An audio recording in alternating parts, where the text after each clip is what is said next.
مختلف قسموں کی غذاؤں میں دالوں کا بھی ایک منفرد مقام ہے، کیونکہ اس میں قدرتی طور پر معدنیات کی کثرت ہوتی ہے جس کے استعمال سے انسان کی صحت پر بہت زیادہ اچھے اثرات مرتب ہوتے ہیں۔ البتہ دالوں کی اہمیت سے لا علم لوگ اس کے استعمال سے ایک حد تک اجتناب کرتے دکھائی دیتے ہیں، جس کی وجہ سے اس میں موجود قدرتی معدنیات سے محروم ہو جاتے ہیں۔ دالوں کی اہمیت کو مد نظر رکھتے ہوئے ہر سال 10 فروری کو دالوں کا عالمی دن منایا جاتا ہے تاکہ دالوں کی اہمیت اور غذائی فوائد کو تسلیم کیا جا سکے۔ مختلف قسموں کی دالوں کی اہمیت و فوائد بتاتے ہوئے ڈاکٹر کا کہنا تھا کہ دالیں فائبر، پروٹین، وٹامنز اور معدنیات جیسی غذائی اجزاء سے بھرپور ہوتے ہیں جو انہیں اہم اور صحت مند فوڈ بناتے ہیں۔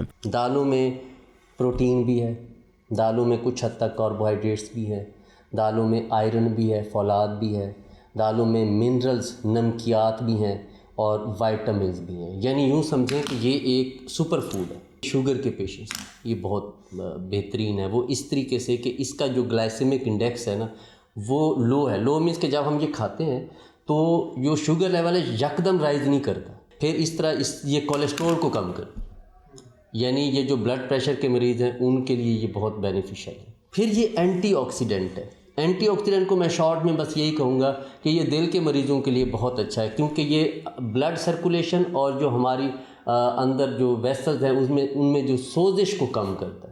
حدیث پاک میں ہے کہ رسول اکرم صلی اللہ علیہ وآلہ وسلم نے ارشاد فرمایا، تم مسور ضرور کھایا کرو کیونکہ یہ برکت والی چیز ہے جو دل کو نرم کرتی اور آنسوؤں کو بڑھاتی ہے، اور اس میں 70 انبیاء کرام علیہم السلام کی برکات شامل ہیں جن میں حضرت عیسیٰ علیہ السلام بھی شامل ہیں۔ ناظرین، غذائیت سے بھرپور دالوں میں قدرتی طور پر موجود اجزاء فائدہ حاصل کرنے کے لیے ضروری ہے کہ اللہ پاک کی اس نعمت کو کھایا جائے تاکہ زندگی صحت مند رہے۔